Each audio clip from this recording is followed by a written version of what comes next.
philosophers to the end, so I'm going to be brief and provocative. As you'll see, I wear two hats. I'm a moral philosopher, and I write on issues around reproductive ethics and the creation of children. But also for about 5.5 years, I've been a member of the Human Fertilisation and Embryology Authority, and I'm currently the chair of the Licence Committee. And since nothing has yet been said about regulation, it might help you to know how it works, and this may reassure you or alarm you. Under the Act, which was amended a couple of years ago, PGD is licensed by the authority in the person of the Licence Committee that I chair. That committee comprises 8 people, 1 man, me, 7 women. We meet monthly, and PGD currently forms the bulk of our business. We do other things as well. We don't do Save Your Siblings, which goes to another committee. It would be probably improper to tell you how many PGD applications we received, but last meeting in March we received 6.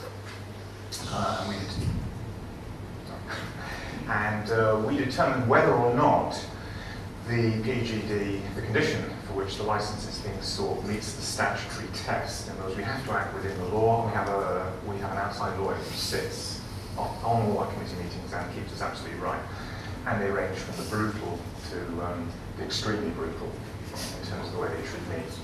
The statutory test is that there must be a significant risk that an embryo inheriting a particular genetic condition will develop a serious abnormality. That's the statutory test, and we have to satisfy ourselves. And if you like, I can say more about what's meant by significant risk and serious condition.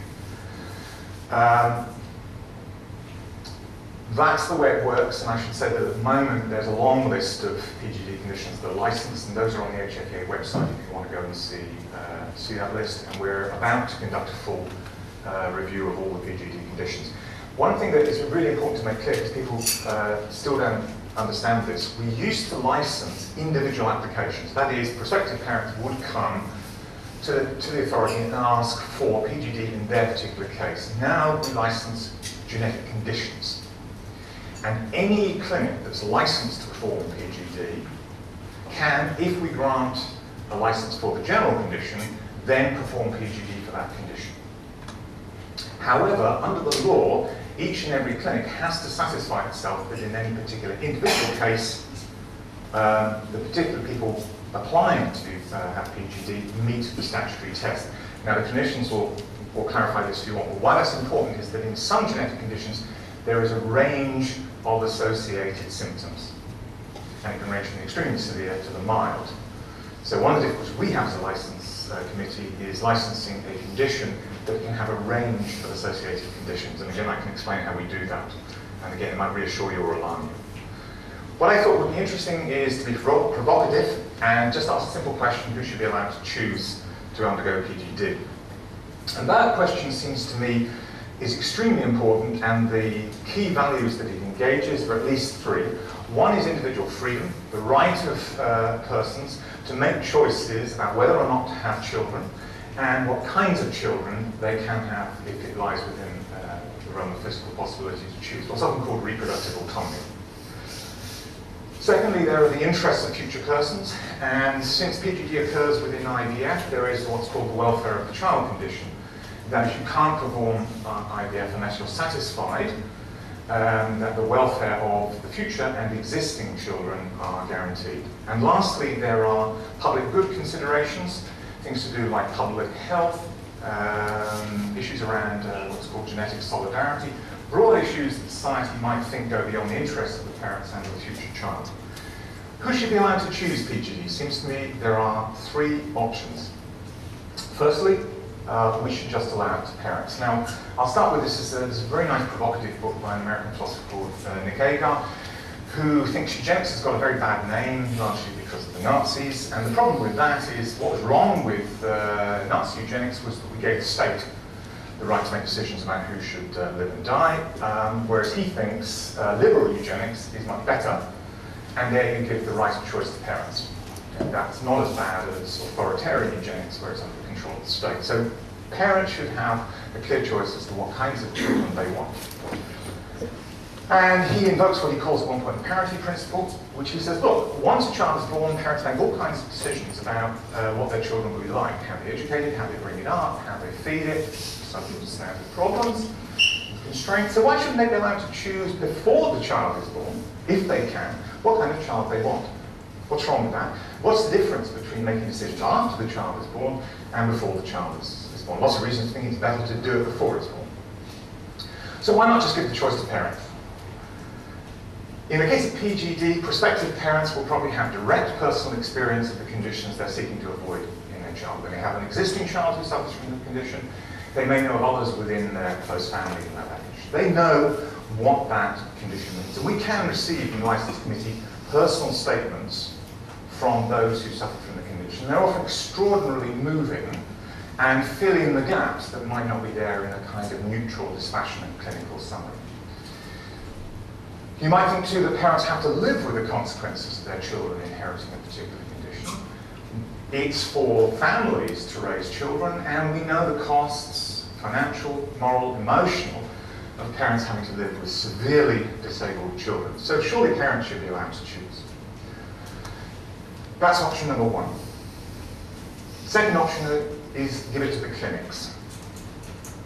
And you might think this choice of whether or not to perform PGD and what goes with that is far too complex in scientific terms, in moral terms, to be left to parents who may not be able to make a good, informed, dispassionate choice. Clinics understand better than anybody else what a condition involves. They understand the medical background. And why not just allow them to do that and leave it to the authority, the person, me, to inspect against it? Every so often we go around the clinics and check whether they're doing it in the right kinds of way. Why not have that model? That model was suggested by the BMA as a serious option. What are the problems with it? Well, you might think that clinics are going to be motivated by commercial considerations, and they're going to be driven by an imperative to make money. IVF generates an awful lot of income, and the kind of people who go for fertility treatment and PGD are prepared to pay a lot of money. A lot of money.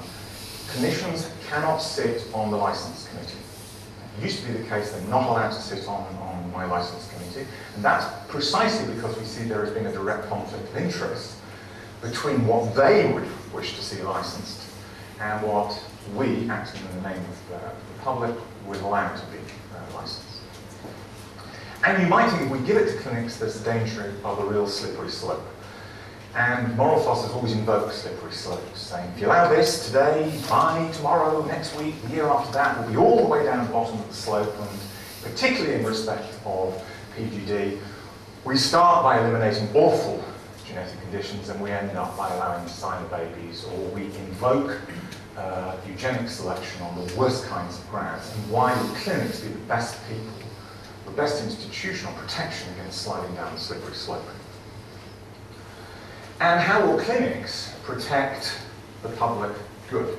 If we do think that what is important in terms of oversight or regulation of PGD is ensuring that not just the interests of parents, not just the interests of future children, but our interests, public interests, the social interests, how will clinics be the best protectors of that? So, do we thus need a public body to determine which conditions are licensed? And currently, the government thinks that that is the case. And that's why the authority does it. And let me reassure you now, the authority might in name be abolished as part of the bonfire of the Quangos. But the government has resolutely indicated it will not repeal or amend the Human Fertilisation and Embryology Act. That act is unique in being UK-wide and also in setting down a series of statutory functions. There are things that have to be done. So someone has got to inspect them. Someone has got to send people into those clinics to make sure they're doing right. Somebody will have to license PGD conditions. If it's not called the HFEA, it will be in all but name the HFEA. So you might argue that we need a public body,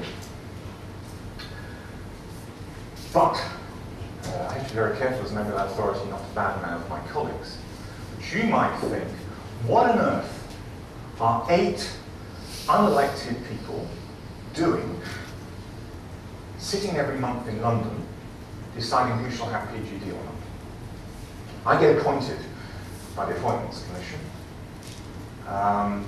but you didn't elect me to make decisions on your behalf. And you might think that a public body that's unelected and unaccountable is the wrong kind of institution to make these really crucial choices about who does and who does not get PGD. So your choices are leave it to parents, leave it to the clinics, or trust in me and my ilk. Okay, I'm happy to answer any questions about the authority without breaching